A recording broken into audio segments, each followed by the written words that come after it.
What's going on, everybody? It is your boy Chris, man. I am here at the Work Hard, Play Harder podcast. It is Thursday, September 4th, 2025. Finally, football is back. And football will be happening later on tonight as the Eagles host the Cowboys. But right now, we are talking about my podcast where I'm a proprietor of, where I bring individuals on to talk about their why and get to know them outside of their occupation.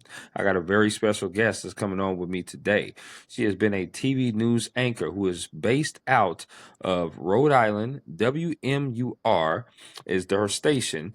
Almost 28 years into the game of being a TV news anchor. She's also a book author. Titles like Last Flight Out, being her very first book that she's written, but she's written over 10 plus books. So, and she's award winning in journalist and as an author. Without any further ado, I introduce to you guys Jennifer Vaughn, and we're going to talk to her about her why of getting into the journalism, but also her why of becoming an author. So, Jennifer, welcome to the podcast. Chris, it's so great to be here. It's wonderful to meet you, talk about what Mm-hmm. we do in our industry, how we got into it, what makes Mm-hmm. it special, what makes it challenging, and Hmm. honestly, why I've been doing it for so long. Long time. Absolutely. Absolutely. No question. It's a pleasure having you on, Jen. There's no question about that. And my first question to you is the same as it always is with every guest that's on here. And that is, what is your why? Why do you do what you do? Did you have any role models, any inspirations growing up? Ultimately, what was your why of getting into the journalism industry? I think it boiled down to one thing. I wanted to be the voice of authority when something was happening in your town, your city, your state, and your world. Okay. It started just by watching the news when I was young. It started by paying attention to it and caring about it when clearly when you're growing up it's not always the thing that you do is sit down and watch a newscast, particularly now, but almost 30 years ago when I got into it, it was you'd watch the newscast with your family, maybe discuss Mhm. the topics that you saw, and that Right. became important to me because it wasn't just hearing about something, it was the way the anchor, the reporter brought it to the people, how succinct they were, how calm they were, and it made me feel like I was receiving this news, good or bad, mostly bad, let's be honest, Right. by somebody who cared about telling it the right way and giving me the proper information, making sure that it was accurate, making sure that it was timely. So I thought I want to be part of that. And I grew up in Massachusetts. I went to school at URI down in Rhode Island, but I worked in New Hampshire. And there was a woman on WBZ back in the day. Her name was Liz Walker. And I loved her. I thought she was great. I thought she was light, but she was solid. She could have those moments with her co-anchors in which there was true generosity of spirit together. There was a Okay. camaraderie. There was a true, genuine likability. And I wrote to her when I was probably about 10, 11, 12, maybe. And Wow. she wrote back to me. And I said, Liz, I watch you with my mom and dad. And I just want to say that I like how you deliver the news to me, probably in whatever kid speak I came up with at the time, but to be respectful of her time, but to Hmm. let her know that I was forming an interest in the industry because of how she delivered the news in Sure. Boston. And she wrote back to me, and it was a wonderful letter, handwritten letter. And I remember thinking, wow, not only is she on TV and she is this person of authority, but she's Hmm. nice. I mean, she's writing back to a little kid in a way that gave me hope that the industry was more just a dream. It was potentially a reality that I could achieve, and that there were Right. good people attached to it. I love that. Wow, what a great start to this conversation, Jennifer. No question about that.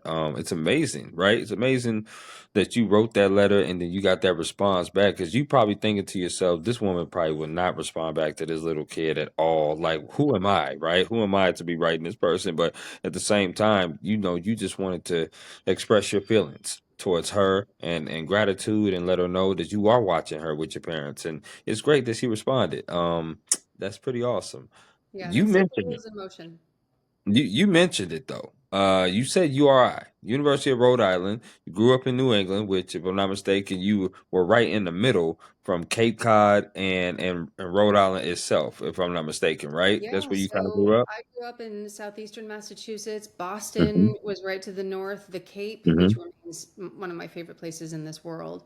And then Hmm. Rhode Island was only an hour away or so. And what a Okay. beautiful part of the world to grow up in. What a beautiful exposure to all sorts of people and all sorts of historic things and Right. sports. I mean, are you kidding me? It Right. was. I mean, Right. we went. Chris, don't get me wrong. We went through some lean years as New Yep. England sports fans, but I'm when it sure was you a did. boom, it was a boom, and the boom Hmm. lasted for, as you know, a decade plus, and that was really wonderful. We're trying to climb out of the lean years again, Hmm. but it was great, and because I had kids fairly young, which in this industry it might be kind of a more rare thing than not, but because I had two kids and I wasn't even 30 years old yet, I had opportunities beyond New Hampshire, but I didn't end up chasing them because I wanted to work for my family rather than work for my career. Right. So I stayed where I'm at, which is at WMUR TV, for all of this time, 27 years now, and that isn't Wow. that common. That is Usually very rare. in this business, you job hop a lot. You chase a higher market or a different part of the world, or maybe you have network dreams. You want to work for one of the networks, and I had some really fantastic opportunities, but they just didn't click at the end. And I'm great with that because it allowed me to be home with my kids. It allowed me to be a mom, and it still allowed me to have, my hands around this industry, but in a way that worked for both me and my family. Absolutely. Were there any other schools that you possibly were considering outside of University of Rhode Island, or was you dead set on that school? Huh, good question. That's going back a long time now. I Mm-hmm. think, and I shuffled majors a little bit, which isn't Hmm. unusual. Kids come up Hmm. and they're not 100% sure, especially their freshman, sophomore years. You don't have to declare yet what your major's going to be. Right. So I shuffled around a little bit. First, I was like, well, maybe I'll work in some sort of hospitality thing. Maybe I'll run a hotel one day. And then I actually firmly believe, and when I talk to young kids, say high school kids or college kids or anything related to a book event, and there are young people there, I really try to tell them, find what you're good at and what makes you happy and what comes easily for you. For Right. instance, I could have had dreams of being, something related to math or science, but it just didn't jibe with who I was. That stuff didn't come easily to me. Whereas sitting down and writing a paper or a book report or whatever that is in that world, that side of the brain, that was like boom, boom, boom. So I always felt like I owed it to myself to set up myself for success. And by Right. acknowledging what my shortcomings are and saying, okay, I could fight this, I could toil with this, I could try to get better, but why don't I just lean into what I know that I'm probably good at, what I've proven to myself that I have more success at. So by the time I graduated from college, it was with an English degree. I had changed out a journalism major. I said, Mm-hmm. I'm not sure that I want that. So I graduated with an English degree. But I firmly also believe, too, that, you have your education, and that is one thing. But the opportunities are yours to make, oftentimes. Sure. And I was working as a waitress in a restaurant just to sort of supplement income. I had no big job yet after I graduated. And I Mm-hmm. overheard a woman talking to her date, a man that she was with that night, about her job at the radio station. And I overheard another sentence or two. And then by the end of the night, I approached her with respectfully. And I said, I don't mean to intrude on your night, but I was wondering if I might talk to you a little bit more about your career. I'm considering a Sure. career in journalism. And wouldn't you know Sure. it, she was so kind to me that turned into an internship in Providence, Rhode Island Mm. that helped me learn how to talk. It was a radio internship, how to talk into a microphone, how to Yeah. how to interview a subject. Back then Okay. it was reel to reel, so you had to edit tape together for sound bites. But it taught me everything. It was the launching pad, and I wouldn't have had that opportunity had I not forced the opportunity, Right. which, some people might say, well, that's an aggressive hot take.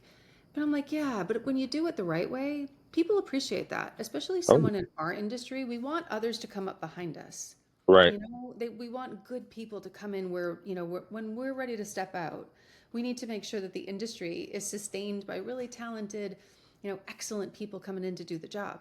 So I've done that 100 times since, answer the call if someone wants to talk, sent an email if they have questions. So it's what we do for each other as, generations come up, and what she did for me that really got me started in this. Absolutely, it's paying it forward, right? I mean, that's pretty much what you're saying. It's paying it forward. It's a way of just helping the next person out because nobody gets anywhere in life without some kind of assistance, some kind of help from somewhere. And I totally love that. I really do. I want to ask you some favorite things, or some favorite questions, I should say. You give me the 411 off the rip based upon these favorite questions, okay, Jen? So I'm here we ready. go. Okay, I'm Let's ready. let's Thinking. let's rock out. Okay. Favorite meal you like to cook? That I like to cook. My Hmm. favorite meal that I like to cook. So it's this combo that I've made up, which is the tiny different colored potatoes. I don't know if they have a name, but they might. So one might be a little purple potato, a red potato, a white potato. And I saute that up with some chicken, some garlic, olive oil, and onions. And Oh, then I add spinach and broccoli. Boom. wow. I I don't don't know if even you know have what to call it. I don't know. I'm not sure what to call that either, but I don't know if you have an extra seat at your table. But if I'm ever in Oh, Newark, Rhode good. Island, You come please, on please. over anytime. Please, my goodness, that sounds delicious and healthy too. I love that. I love Yes. that. So Okay, that's probably. what's up? I'm not that great of a cook. I'm much, but I'm simple. Let's put it like this, very simple. Yes. So Yes. tacos to the point. I can definitely whip Great. that up pretty good. Hmm. Okay, that's me for sure. I had a bonus question in mind before I get to the next favorite.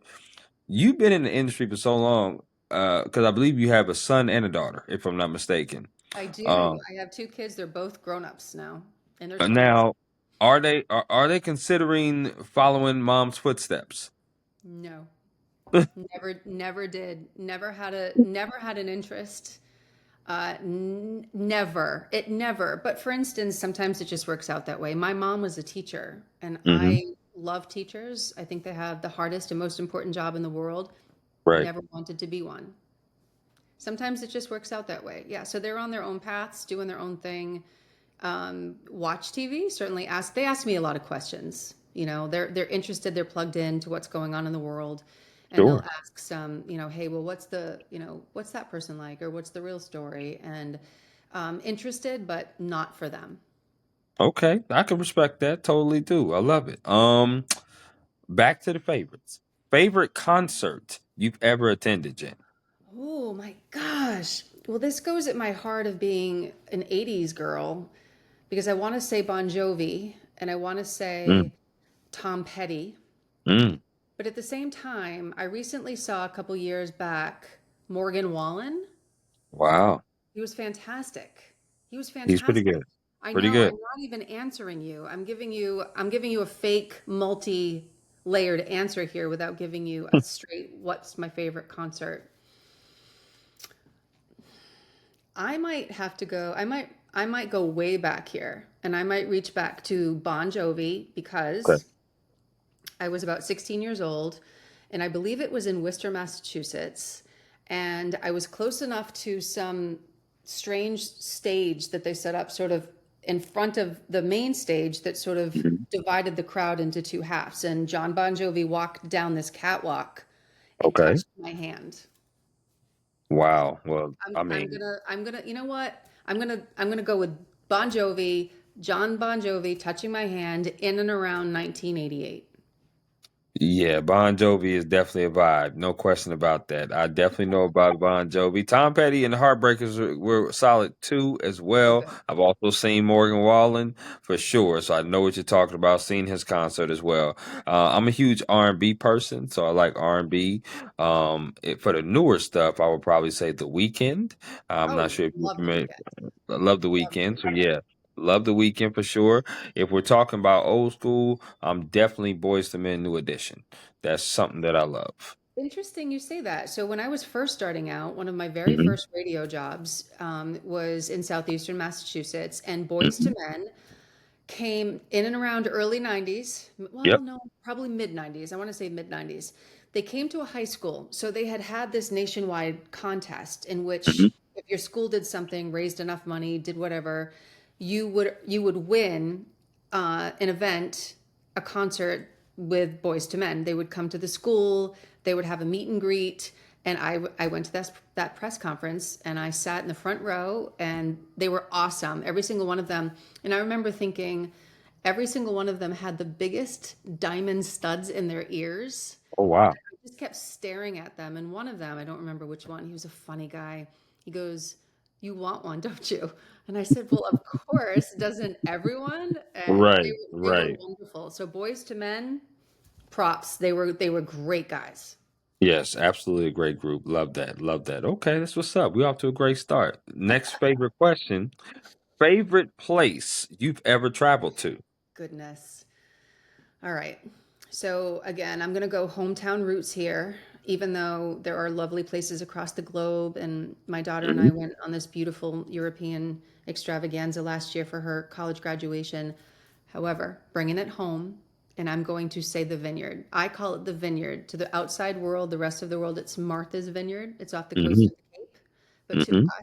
us regulars, we call it the vineyard. It's my favorite place in the world. We go every summer and it's a ferry ride away and it's a blast. It's Okay. everything you could want. It's beach, it's little towns, it's shopping if you want to, it's bike riding all over the place, it's history. You think of the Okay. Kennedys, you think of Ted Kennedy and Chappaquiddick.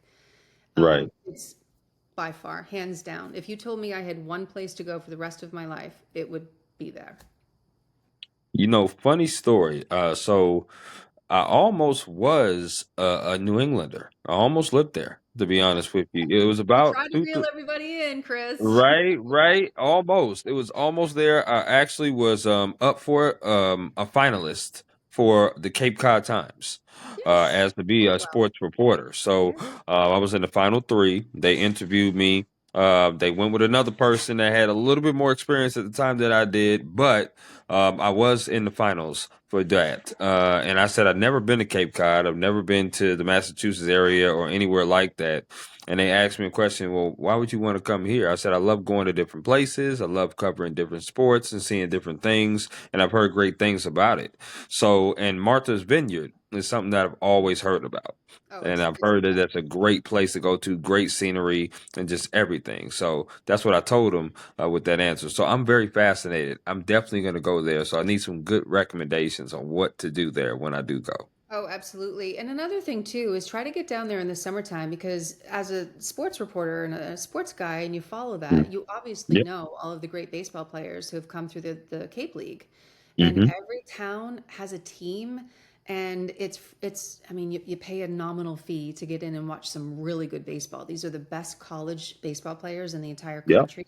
They're all curated to be there and they play in front of scouts and they stay with host families and these families just traditionally open up their homes and they bring these kids in and for 6 to 8 weeks every summer it's really great baseball unfolding and sure enough one or two names come through and they're career heroes. I mean they go on to the majors, they have significant careers and a lot of them started right there in the Cape League. I love it. I will definitely keep that in mind for sure. No question, Jen. I'm a sports person. Great Mhm. segue to the next favorite. I'm gonna ask you a sports question. It's gonna be a two-parter. Okay. Favorite sport you like to watch on TV. Favorite sport you like to attend in person. They could be the same sport. They can be the same sport. Okay.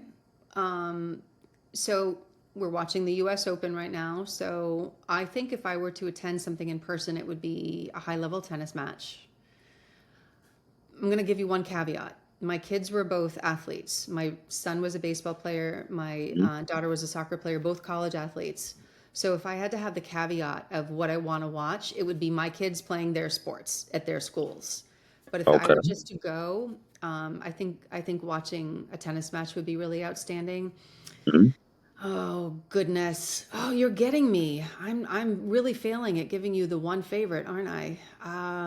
All right, I'm going football because my husband was a college football player. Mm. Football in my house is a big deal, and we were spoiled rotten with the Patriots for so long. And That was I for went sure. to for work. I went to Super Bowls, and they were a blast. Hmm. So I'm going to say that the pageantry and electricity of football is really hard to replicate. It just Okay. Football is its own thing. I love it. I love it. Now, where did your husband play college football at? Did he play for Rhode Island? University of New Hampshire. Oh, New Hampshire. Okay, love it. I love it. That's awesome. Okay, now, yes, the Patriots have been a really a historic type team, no question Mhm. about that. I do think that they have a chance to make the playoffs this year, though. I really do. Well, we'll see. We start the season off this coming weekend, so there are a lot of holes Good. to fill, as you know. Mm-hmm. New coach Mike Vrabel, former player. Mm-hmm. So we'll see what kind of era he kicks off, what kind of style he leads with. I mean, he's a known coach now, right? He's been out as a Mm-hmm. player for years. He's been coaching a couple different spots, so we'll see how that goes. As you know, New England keeps very close watch on Bill Belichick in the UNC game from the other night. That didn't go so well for him. But there's No, just so much passion here. It's hard not to fall into it. You might not be a sports fan. It might not be anything that, kind of rings your bell. But the New England way of doing sports is really special and annoying. If you're not a New I England can sports fan imagine. and you're dealing with the New England fans, totally annoying. I can only imagine that, like I said, Boston is going to be a city. New England's going to be a city that I definitely want to go to. They have some historic places that I want to visit. I would love to see the Celtics play. Obviously, the Red Sox, the Bruins, even the Revolution that's there in New England, the soccer team. The Yes. Patriots, I definitely would like to see them as well because Gillette Stadium is definitely something that's historic as well. So, yeah, we'll see how the Patriots do. They kick off against the Raiders this particular Sunday. So I'm hoping they beat them because I absolutely despise the Raider fans because I'm a Chargers fan for sure. So yes, absolutely. I hope you guys definitely give them an L for sure. Yeah. Last of the favorites. Favorite place that you like to eat out at? I'm a huge foodie, Jen. So Okay. what is a favorite place that you like to eat out at? I have that for you. This one is a place that's about 20 minutes from my home. It's right Hmm. down the road. It's a Okay. lovely drive. It's called Cello's, Cellos. Okay. Cello's Italian Farmhouse. It's in Wow. Candia, New Hampshire. We've gotten to know people who work there now. They're always like, "Oh, they're back. Hi, come on in." It's wonderful family-owned restaurant. It's very comfortable. Food is delicious. I usually opt for the same thing every time I go. It's Hmm. never a disappointment. And it's just low key. So I'm not really a massive fan of always getting dressed up and going out to eat. I'm kind of a low key fan of just comfy clothes and sitting down there and maybe a cocktail and your favorite dinner. That Right. works for me. Hmm. So we've taken our friends, we always take our kids when they're home. I mean, we've tried to introduce it to other people too, because much like you, and what we do in our business is we tell people, you're doing great, or hey, wow, I really loved when you do that. It's the same thing with restaurants. They work on such a small budget line, and Right. and the return on investment is not always guaranteed. It's a tough business. So I like to shout them out whenever I can. It's nice of you to give me an opportunity to do that. They're a wonderful local restaurant. Okay. Well, I definitely will have to go there and try that when I do come there for sure, because I'm a huge Italian food lover. Mm, Love Italian food, and obviously, when I'm there, I will have to say hello to you as well. That would be yes. amazing. Yes. We'll meet Um, for dinner. for sure. That'd be amazing. I want to get to your day-to-day operation. Obviously it probably has changed now since from when you first started into the industry. But as you know, as journalists, no days are ever the same. We're always reporting on some different kind of story, some different kind of news, just doing something different. That's what we love about this industry, right? We love that the unknown. We just don't ever know what we're going to be doing, what breaking news is going to happen and stuff like that, which is thrilling, is understanding. But now being at this stage in your career, talk to me about the day to day operations. 'Cause I believe you anchored a 5 and 6 o'clock spot at WMUR, if I'm not mistaken. But maybe that's changed from when you first started in, because journalists have all different kinds of schedules too. But I would love to know, what is your day to day operations now, Jen? Yeah, so you think about the cycle of news, it's now 24 hours. With local news, we do still have, network news that comes on at 6:30 and we have other programming. The network has sitcoms or talk shows or whatever the case may be. So Right. right now I anchor our 4 and our 6. The 4 is an hour, the 6 is a half hour. But you're Mm. right. When I first came up here, I was hired to do the morning show. and that was a Right. 2 hour block of news. It started at 6, went to 8. Wow. Now it's expanded, and as all morning shows seem to have expanded. And morning shows are doing really well. Not to digress, but they're holding their audience really well, which is a good indication in an industry in which it's changing a little bit. So I did the Absolutely. morning show, and then the next year was moved to the evening shows, and I would do the 5 and the 11 back then. But I would report in between. So there wasn't, I mean, when you're in this industry, it's a go go go. You don't have a lunch hour. You barely have time to throw a sandwich down your face. Right. Particularly on a night where there's breaking news or multiple big things going on. You're out straight, and you're live for this show. You're anchoring this show, so you the shows that I do remain static. I know I'm doing this show each day. I know I'm doing that show tomorrow, but I don't know anything that's going to be going on today unless it's a continuation of a story that we've already covered. You're right. Everything is different. Everything changes. It's moment to moment. So I've Right. done everything. I've done every show we have. I've anchored, multiple at a time, reported in between. The hardest schedule, I think, and just being honest, that it was a grind, but I was in my early 20s. I could handle it. But I would come in, I would anchor a 4, anchor a 5, anchor the 6, and then race out the door to go cover a story, put what we call a package together, which is sound bites, your voice, the video, and then anchor the 11. And that was tough. That was challenging. Again, I would not survive it now at my age, but I did back then. And that earned Right. me enough credibility to say, all right, by the time my kids came, I think I'm going to back off the schedule a little bit if it's allowed.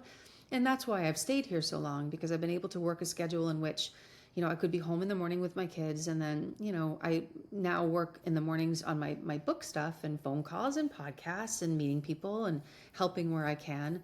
But once I go to work, it's all work. For instance, yesterday I walked in and there was breaking news about one thing going on in New Hampshire, and then something developed over the border in Lowell, Massachusetts. And then Right. immediately we're on TV for an hour at 4. And I get a break at 5, and then I come back on at 6. But I'll run out to the newsroom and I'll help write for the 6. So I'll be in the rundown, and I'll be adding. I preferably, as an anchor, love to touch every story I'm reading. I like to get in there. I like to fiddle with it. I like to change it because I know Yeah. how I speak. Uh, Right. I know how I work. So I never want to hit anything cold. That's another thing that you can't help sometimes. If you're covering for somebody and you're doing every single show, inevitably you're hitting many of them ice cold. You haven't seen the script, you don't know what's coming. So that's a little not your favorite, but I like to be fully prepared, best I can, having seen every script I'm going to read and having edited to my preference every script I'm going to read. So that's just how it works for me. But every day is different. You're right. It's exciting that way, and it's also, there's a predictability in the shows that you're going to do, but day to day, you just don't know what's coming down the pike. I love that. I love that, and very descriptive about that too, because it's important a question to ask because people that want to get in this industry need to know that number one, journalists work all different kinds of schedules. You just mentioned it. You said morning. You said evening. They do anchoring. They do reporting. Now these stations and networks want you to be jack of all trades, right? They want you to do everything. They want you to be the one man band, carrying the equipment, writing, editing, just doing shooting, all the above. And it leads into a great segue though of a question, Jen, which is work-life balance and mental health. Now, you've been in this industry for a long time. I know that you've noticed journalists step away. I've noticed journalists step away too because of mental health being affected Burnout. or their work life balance being Yeah. affected, right? So I want to know how have you kept your mental health strong, but also still have that work life balance? Because you seem like a wonderful woman to be around. There's no question about that. But at the same time, you're working, you're a wife, you're a mom, and you need some gen time too. You have friends as well, you have family as well. So it's a lot. You wear a lot of different hats, and it's a lot to sometimes, deal with. And you hear words like burnout, overworked, underpaid, things like that. That's kind of synonymous with our industry. But how have you kept your mental health strong and also still had that work life balance? It's a great question. It's more important and more asked than ever Hmm. now. And it's a challenging time for the sustainability of what we do because it does get into pushing too far, asking too much, wearing you out, burning you out. And then in our world too, take for instance a reporter who shows up on a scene of a car crash or a terrible incident, and oftentimes that reporter is there before the Hmm. police even arrive. Right. Long before the scene is cleared, long before law enforcement is there. And there's that part of it too. The shock of rolling up on something and someone, but it's your job to relay the information back to your viewers in the station about what's going on. So there's that element of it too. And, a lesson about that I learned very early on when I was working on the Cape, and I was a one-man band. I was everything. I was shooting my own video. I was editing my own video into stories. I was anchoring the show. Yep.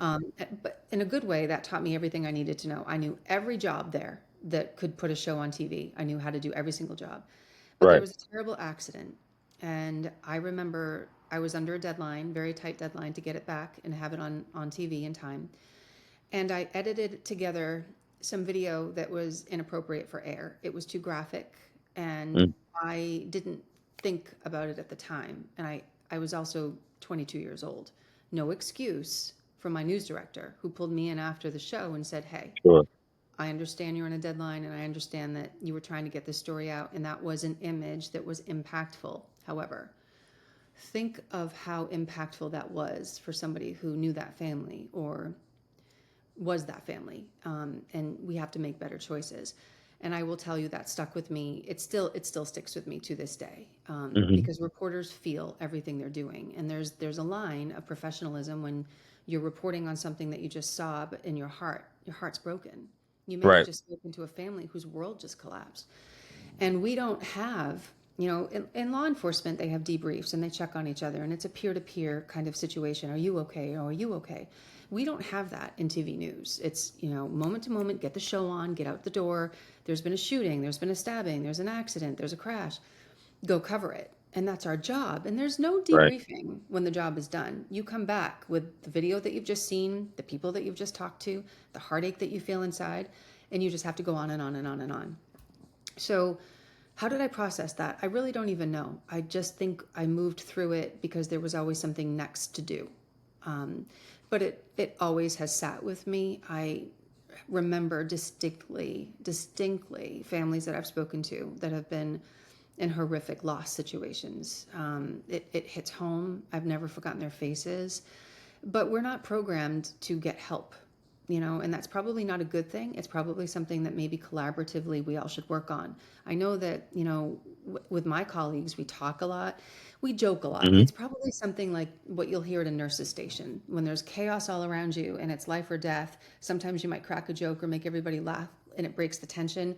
We do that a lot in a newsroom, just to keep each other going. And we all know what the other person is going through because we've all been there, we've all done it, we've all seen it, and that just sort of fortifies a connection with each other. That, hey, I'm here. It's an unspoken Right. thing, but hey guys, I'm here. Do you need to talk? Are you okay? You good?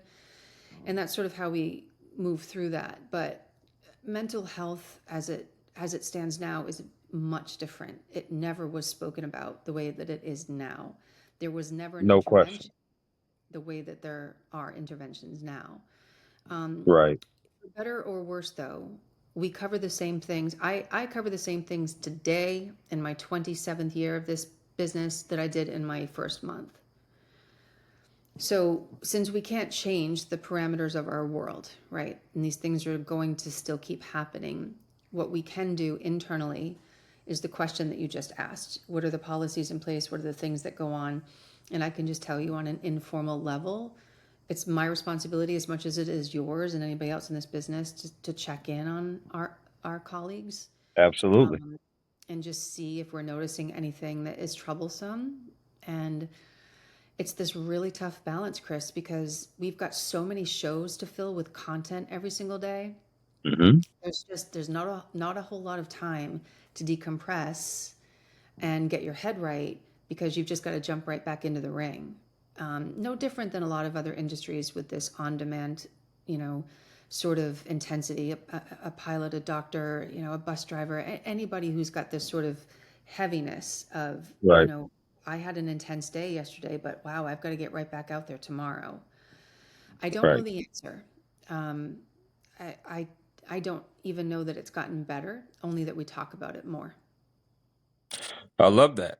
And I love that, especially love that last part. It's a question that really doesn't have a right or a wrong type of statement that you can make for that. You know what I mean? It's one of those things that we're never going to have 100%. I don't feel like we're ever going to have it. I don't think in any profession you're ever going to be 100% with your mental health or with your work life balance, especially with your work life balance, because that is subjective and it's different for everybody, right? It's kind of hard to gauge. There's some people that have families like yourself. There's some people who are bachelors like myself. I don't have a family like that, but it's different. Our work life balance is different for different stages of our lives too. It changes. Like when I was in my 20s, I'm in my 30s now. But when I was in my 20s. It's a little different. I was go go go. I was like, yeah, you know what? I'm doing this. I'm turning up. My mindset was a little different.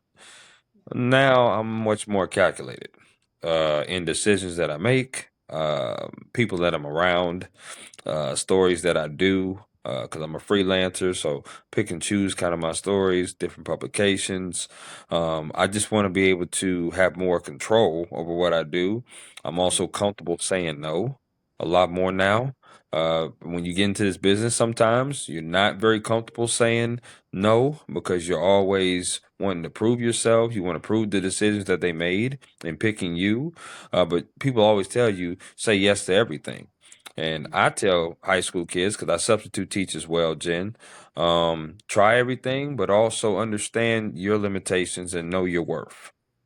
I always tell people to know their worth.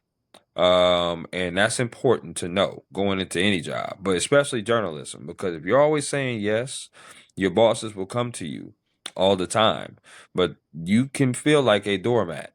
You really can. And then it'll be hard for you to say no after you say yes so many times, because then it'll be the shock of when you do say no, and it shouldn't be the shock. It should just be, listen, I can't do it. I can't do it for that particular time. I'm sorry. I may can get it next time. But I love the fact that what you said. Um, it's true. I don't think that there's a right or wrong answer to this question, but I think you gave a great answer to it. I love what you just said. It's important that you show these kids that when you step into something, it is a responsibility. Hmm. You meet the call, Yeah. but be mindful of where you're at. Hmm. I can tell you that in my career, because I don't like to call in sick. I rarely do because it impacts somebody else's day. Right. I've worked sick. I've worked with no voice. I've worked after major surgeries, right after. I've worked after deaths of my parents, right after, because I have felt a responsibility. And I'm telling you, it's not a good thing. I'm not bragging about that. It's not that I'm Mm-hmm. complimenting myself. It was Right. a mindset that I've developed to survive in this business. And it's not always the best mindset.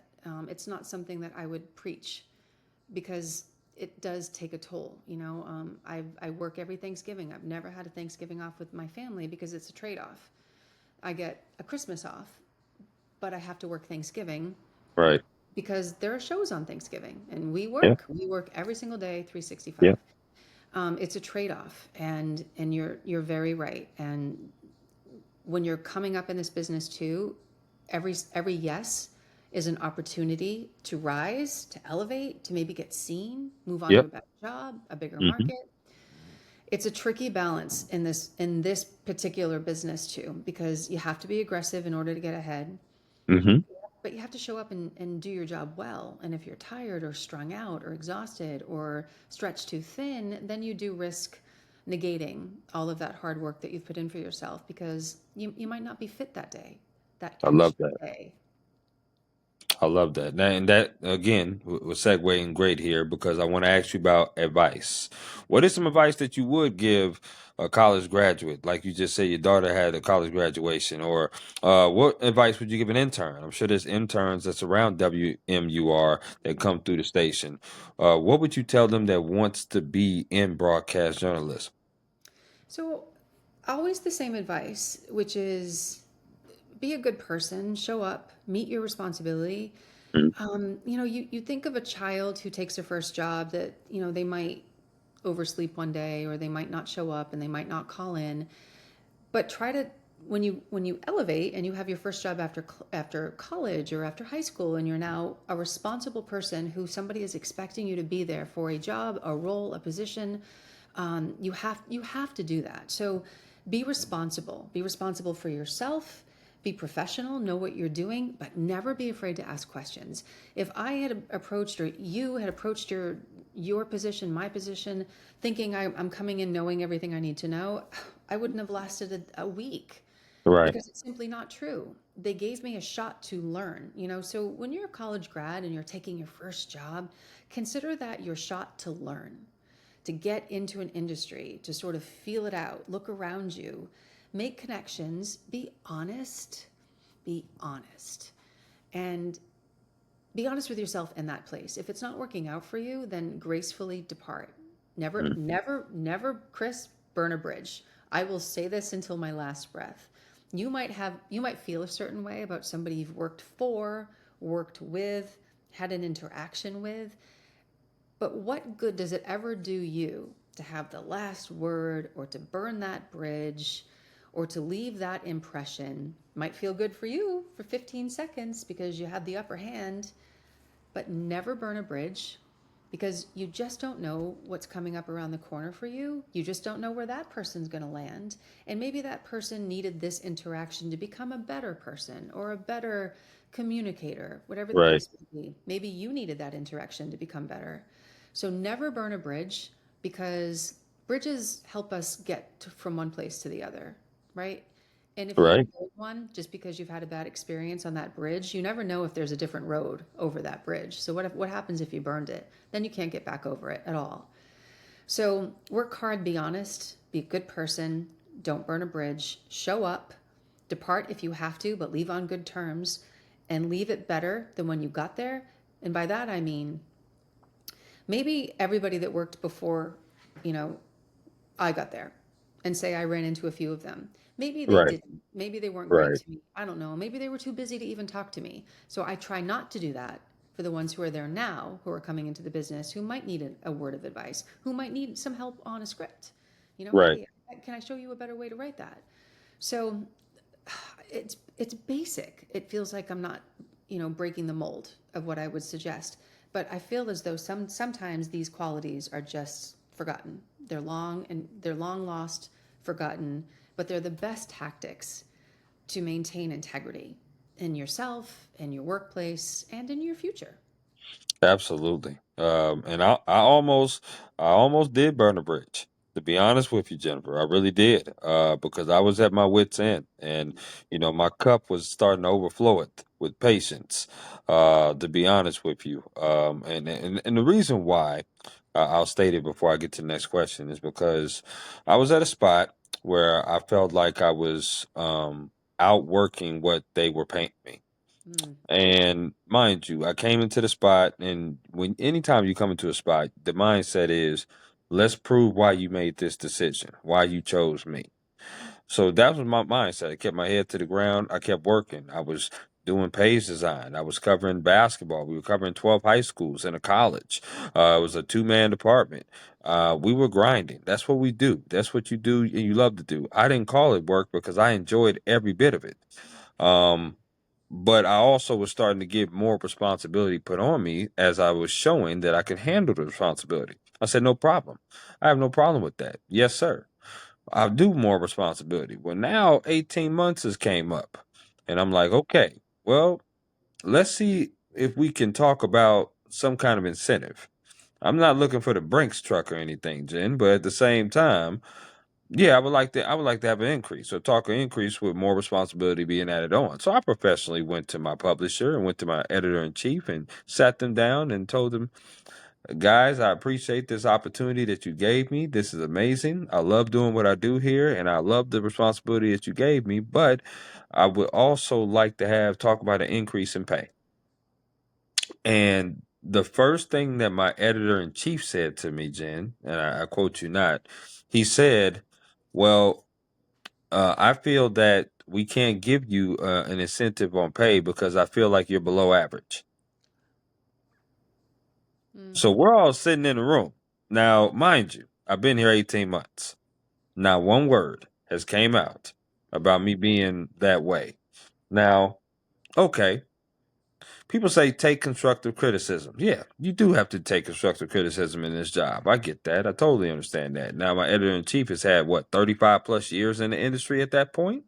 I was like, okay, here's the next statement that I said, Jen. I said, okay, so since you feel that way, sir, what are ways that you would advocate to me that I can get better so that I would not be below average?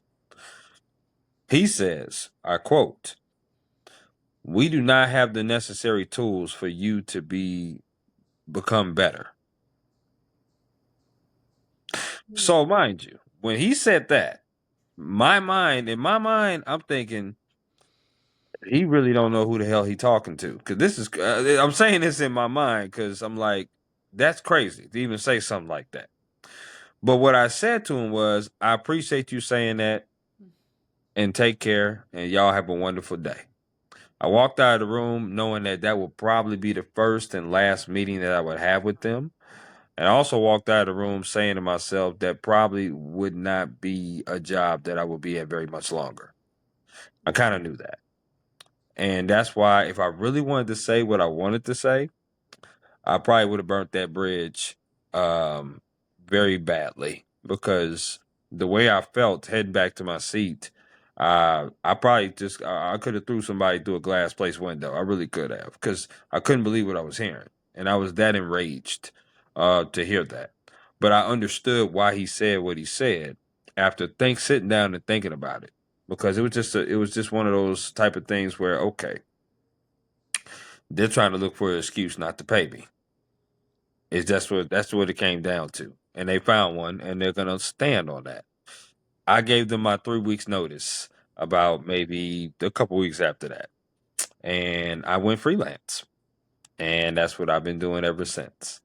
But I did not burn that bridge. I was respectful about the 3 weeks notice and I gave them 3 weeks. Typically you give 2 weeks, but I say 3 weeks. I gave them an extra week. I wanted you guys to find somebody. Well, Jen, they didn't find anybody for 10 months after Hmm. I left. Took them a Hmm. while to find somebody to replace me. Yeah. But I say that because the burn bridges part is so important of what you said, despite what may be going on. I actually look at that encounter and I give you a lot of credit because you could have backed up off that bridge, blown up the bridge, Yeah. blown it up again, and sat there and watched it burn. And it took maturity and strength and integrity in class on your part Thank to you. walk out of that office and make a decision for yourself that Hmm. you weren't going to be treated like that anymore. And that takes courage too, Chris, because this industry also is it's fluid. You don't know where the next market is going to be. You might have to Hmm. move, uproot your whole life and family to find another job. Yep.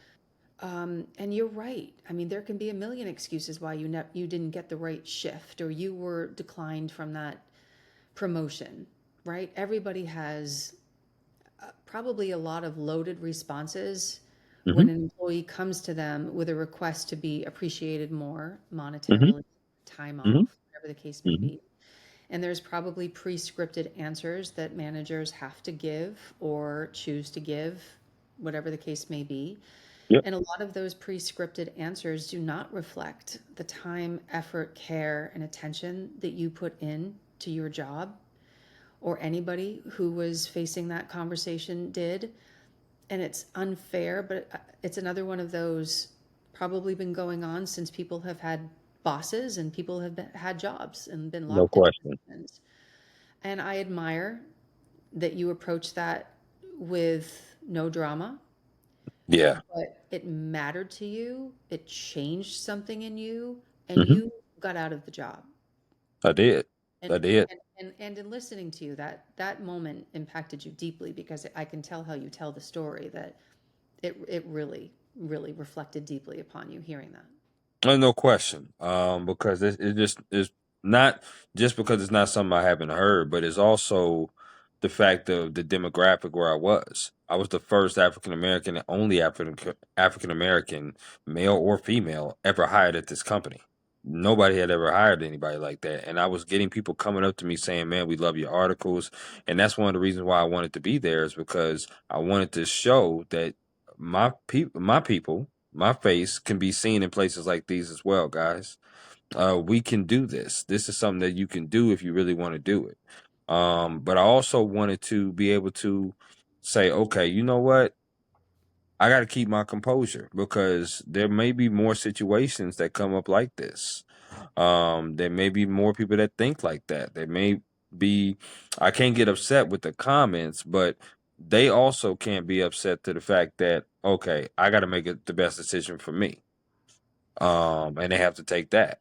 And you can still be professional and do that. And that's why it comes back to being not burning bridges, like you said, and being professional.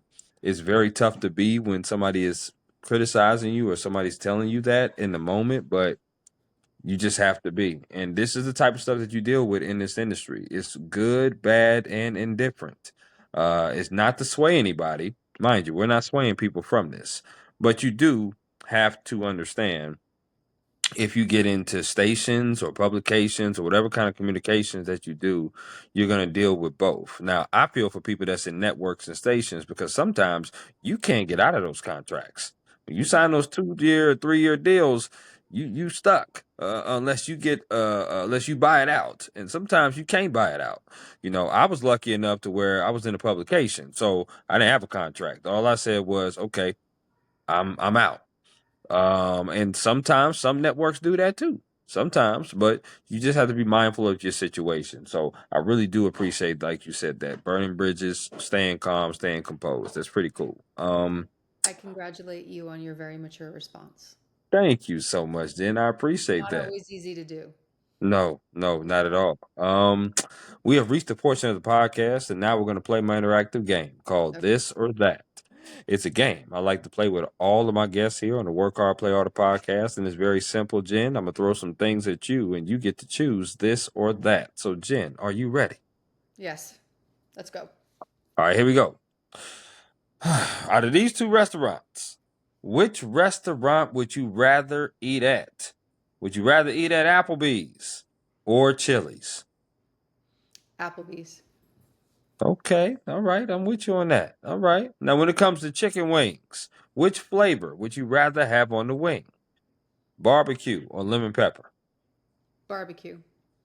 Do you like your wings wet or dry? A nice wet sauce is a good thing. Yes, it is. I ain't never gonna deny it. Do you like your wings bone in or boneless? Boneless. 100% boneless. Give me the Okay. easy to eat. Okay, but are you using a fork or are you getting messy with your fingers? No, I'm fork, because you know what? You can dip better when it's held by the fork. You can get in all that sauce and load it up. That's true. That's Yeah. very true. I'm a huge Sweet Baby Ray's person. I hope you, yeah, Sweet Baby Ray's barbecue sauce. Yeah, I'm definitely Delicious. huge into that. Okay, all right, off to a great start. These next four questions have to Okay. do with music concerts you rather attend. So here we go. Which music concert would you rather go see? Would you rather go see Metallica or Pearl Jam? Mm. Oh gosh. Um, I think just for the banger element of it, Metallica. Yeah, yeah, Metallica's a great group. I like both of them, but I would rather say Metallica too. Yeah. Okay, here we go. Which music concert would you rather go see? Would you rather go see Janet Jackson or Whitney Houston? Oh my gosh. How can you put those two? I have to choose one. Oh. Mm-hmm. Mm-hmm. Um, I love Whitney. Mm-hmm. However, I'm going to say Janet because Janet Okay. can move. She can dance. She does it all. Okay. But I I feel love bad it. saying that because both are dream Right. type Right. experiences. But if I have to go triple threat, she can sing, she can dance, she used to act. Janet. Janet. Whitney did too, though. Whitney was in The Bodyguard. Oh, Chris, that's a tough one. Okay. Okay. Which music concert would you rather go see? Beyonce or Rihanna? Rihanna. Okay, I like that. I like Yep. that. All right, so here's the last one. Which music concert would you rather go see if you had to go see one? Luke Combs or Taylor Swift? Oh gosh. T Swift, of course. T Swift, of course. She goes to Gillette Stadium, you know. She's a big draw at Gillette Stadium. Not that she isn't everywhere that she goes, but and I'm not that country. Morgan Wallen notwithstanding, T Swift hands down. Plus, it's like 4 or 5 hours. How do you not? Wow, so you are a Swiftie. Somewhat. I mean, somewhat. I'm not as deep as many others are, including my own daughter, who did go to the Swiftie concert at Gillette Stadium during the Eras tour. I Okay. know I know a good chunk of her songs, but not every single one of them, and I am very happy for her and Travis. Yeah, me too. Me too. Great, great pickup by him. No question about that. And her too, as well. As Yes, her too. yes, Her 1989 album is one of my favorites for yes. sure. So no doubt. And The Wildest Dreams is probably my favorite song of hers. Yes. No question. Great song. Okay, I like that. Back to the sports. Which Okay. sport would you rather watch on TV? Basketball or hockey? Hockey, because my daughter's fiance is a former college hockey player. Hockey. I don't Okay. know a lot about it because my kids never played hockey and I didn't really grow up watching hockey too much, but hockey. Mhm. Okay. Well, congratulations to your daughter, by the way. That's amazing. I love that. Um, which sport would you rather play? Badminton or bowling? Oh, bowling. Are you a good bowler? No, but I feel like I could be if I tried really hard. Jen, you answered that really quick. It was like, nope, I'm not. Do you need the bumpers? No, no, but Okay. I don't have any form. Just That's trying to okay. get the bowling ball down the lane. Not That's not pretty. okay. Not pretty. That's all right. That's all right. And listen, there's wonderful things about you. There's no question about it. But everybody has that thing that, is just not them.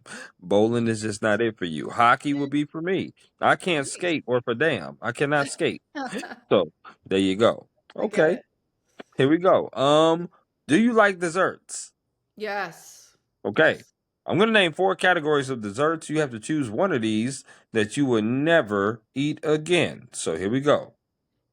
First category is grouped together, so it's cake slash pies. So both of them.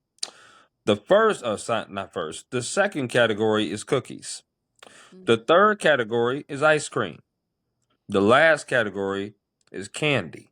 Which one are you getting rid of? Getting rid of. I would say I'm getting rid of candy. I would say you on point like a period. That's what I would say. No Yeah, question. candy's got to go because I'm not booting the cake or the Mm, cookies. No, it's candy. okay. So, what is your favorite cookie?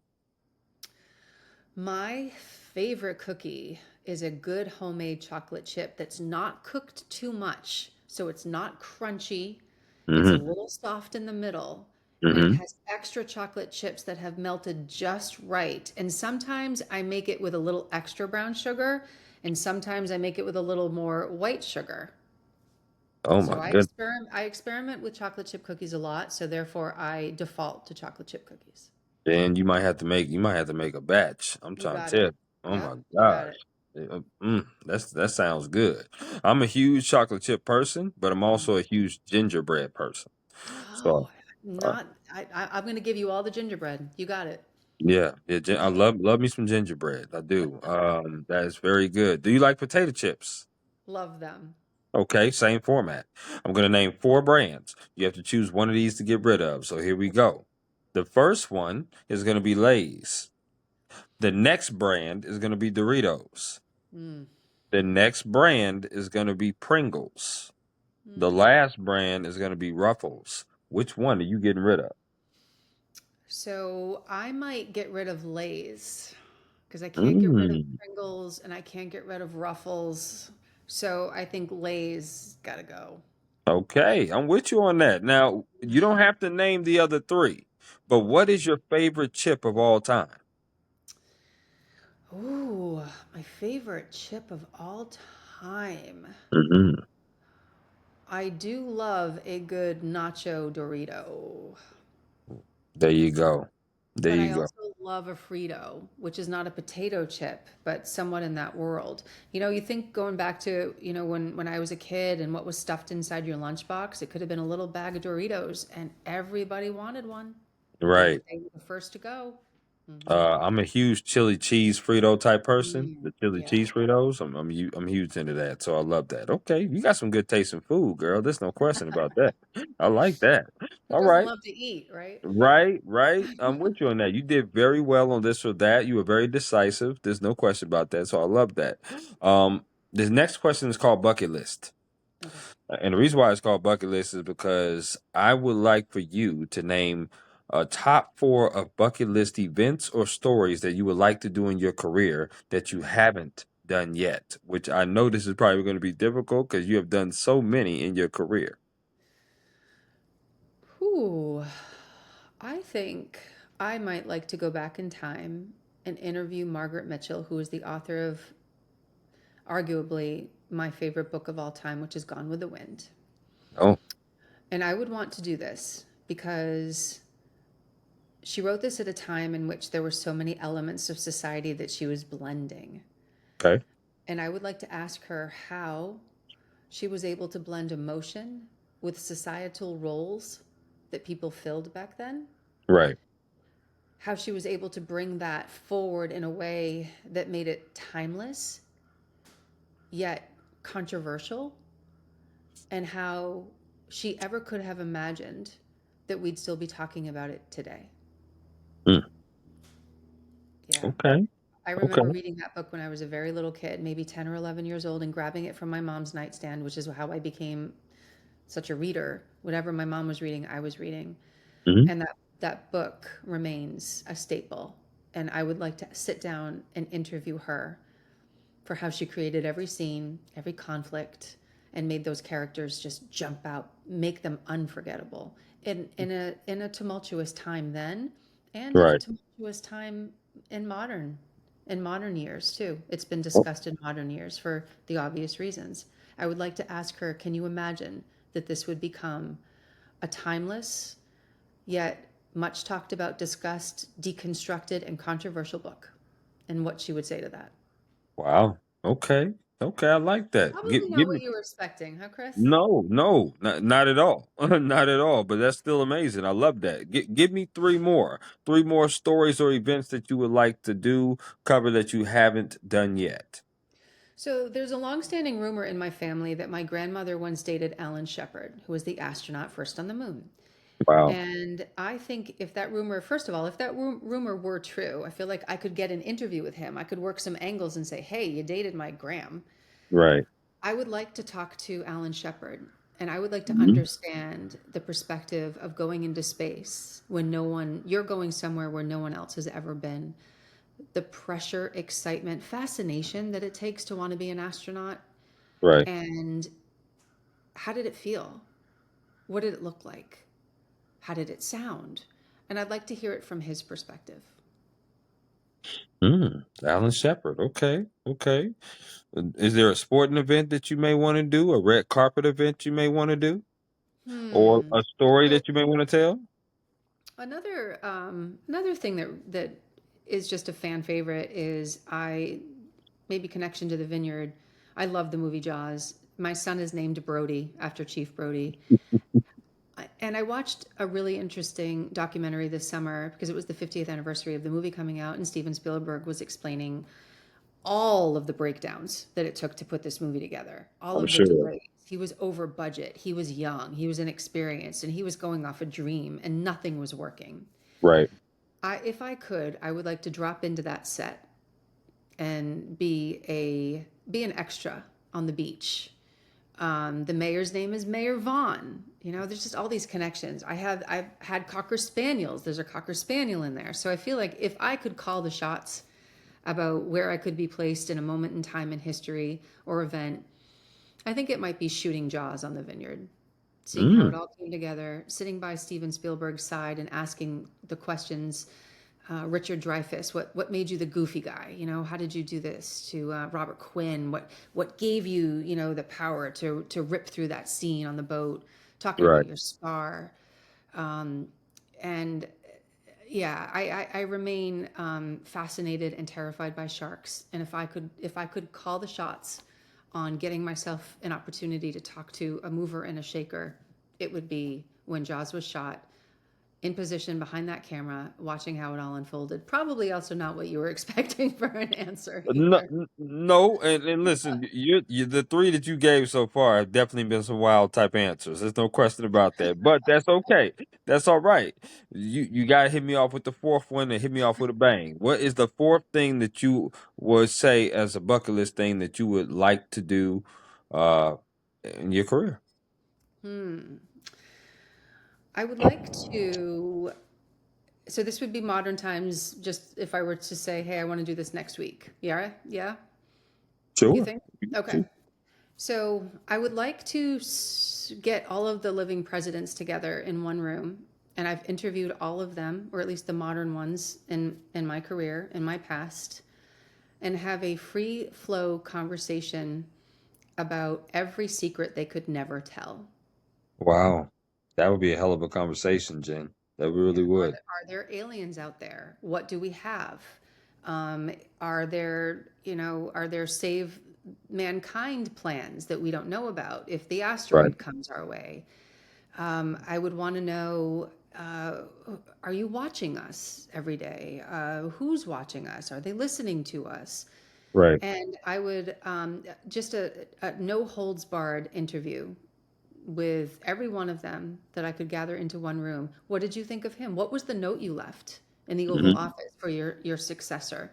What did your predecessor say about what to expect on this job? Do they talk about world leaders behind their backs? I would love that opportunity. Nobody's ever going to get that opportunity. Let's be real. But if I could close out this TV career with one thing, that would be it. I love that. No, I loved your four. That's amazing. Try to ask that question all the time because I like people to speak it into existence. And you never know. You never know if which one of those four uh may obviously come to fruition. You just never know. So I love that four though. I love those four different ones that you gave. Four different unique ones for sure. Let's talk about your author career because you have a TV news career, but you're also an award-winning author as well. Your first book, like you mentioned, was Last Flight Out. I believe you've written about 10 plus books, if I'm not mistaken. Um, Talk to me about why you wanted to, the origins of wanting to write a book, and the why, but also, do you plan on writing more books? Easy answer to that one is yes. I'm working on several right now. Why did I want to write a book? Because I love to read. It seemed a natural extension of my TV job. I've learned so many things about people. I've seen so many things and experienced them and talked to experts in their field. And, let's be honest, there's a part of journalism that is storytelling. You're taking facts, which is different, obviously. I control the endings of my books, which is a real great tool. I can't Absolutely. control the ending of any work job I'm doing, any special report I'm doing, any, you know, God forbid, horrible story I'm doing. Everything is laid out. It's a court case with an end result. It's, an incident that had an end result. It's a crime that somebody was sentenced for. But when Right. you write books, you can use all of that imaginative world building, and you can design it exactly as you wish, and you can build in characters that you hope somebody remembers. You can build in scenes that mattered to you. You can build in an experience and wrap fiction around something that you saw or did or tasted or smelled, and you can make it somebody else's story. And books are timeless, much like Margaret Mitchell and Gone with the Wind and every book I've ever read since. They're timeless. And I could plop down and grab a book that was written in 1940 and still be able to connect to the emotions of it because it's this linear human experience, and um, Absolutely. and books give you the gravity of that, but they also give you the lightness of that, the light qualities of life, the deep qualities of life. And it's up to you how you weave them through a story, a moment in time, a family, an event. So writing a book just seemed like I was always going to do it. And so one day I just started and I did it. And now 9 books out, several more in my computer, a couple being shopped right now by my agent. I'm working on a Christmas rom com right now that's a lot of fun to write. It's very different from another one that I'm working on right now, which is the true life story of an exceptional law enforcement officer who rose within the ranks of the New Hampshire State Police and Wow. unfortunately committed suicide. Oh, It's the magnitude of PTSD and how it affects law enforcement and the impact that it has on lives and families and communities. So very different. One day I'm writing on that, and then the other day I'm flipping to my Christmas rom com. But that's important too because you need the moments of brevity in your life. yep. But I I think that it goes back to Chris, what you were talking about is, have an understanding of what you like to do, have an Mhm. understanding of potentially your worth in something, and give it a go. Don't be afraid to give it a try. I'd never written a book until I wrote a book. You didn't become a freelancer until you took the moment of anguish and said, "Nope, I'm throwing that away and I'm doing something different." Yep. So don't be afraid. It kind of rolls into that whole, how do you get started? What do you even do? Don't be afraid. Just try to do it. Learn about what it takes. Don't diminish how difficult it is to get there, Yeah. but also, have faith in yourself and your credibility, your experience, your personal experience, your heart, your mind, and your imagination, and give it Right. a rip and see what happens. I love it. I love it. And we definitely are going to have to keep in touch and talk offline because I'm definitely going to want some of those books that's coming up for sure. No question about that. That's amazing. Advice. Back to this. What is some advice that someone has gave you, Jennifer, Mm. that you hold on dearly to? Oh, I lost my mom and dad very close to each other and not too long ago, and I Mhm. lost my mother-in-law right after I lost my mom and dad. Wow. So I go back to what they raised me with and what my mother-in-law showed my kids and my family and how she raised my husband. And I think lead with kindness, because we all are in circumstances that expose our temper, expose Yep. our worst selves. Hmm. Maybe we're flustered. Maybe we simply don't have time. But if you have to say no, if you have to leave a room, if you have to decline an invitation, you do it in a way that leads with kindness. Right. And um, my mom and dad always, even if I was having a bad moment or probably not being my best self, they would be like, okay, wrap this up with some kindness, Jen. And I try to really live like that now, especially now that I can't run it by them anymore. So the people in your life who have always meant something to you, it might be a mom or a dad, it might be a teacher, it might be a Yep. neighbor, it might be Yep. whoever. Think, and it doesn't have to be one or two things, but maybe think about the conversations that you had with them that stuck with you. And it might not be as simple as lead with kindness, a phrase like that. It might be, that neighbor showed up when you lost somebody, or that your dog got loose and that neighbor brought the dog back and baked some cookies while they were at it. What was it about them? Not necessarily what they said, but what did they do and how did that make you feel? Right. And that's the advice that I would give when you are confronted with a situation, whatever the case may be. How do you depart that situation with not adding fuel to the fire, no bridges burned, and leave yourself in the best light you can always? It might be that last encounter that you ever have with somebody. So put yourself in the best light, lead with kindness, exit with grace. I love that. I really do. And I have loved this whole entire conversation with you, Jen. It has been absolutely excellent learning about your why, learning about you growing up in New England, going to the University of Rhode Island, being able to be an award winning journalist, anchor, TV news anchor, and also award winning author as well. It just shows that you have the diversity to be able to do great things in a communication space. Obviously, you've done some great stories. You gave great advice, and I've learned that you're a terrible bowler, but you are a dipper of wings as well. So I've learned all different kinds of things about you. No wonder. I'm pretty sure I'm not breaking news by saying that you're absolutely amazing.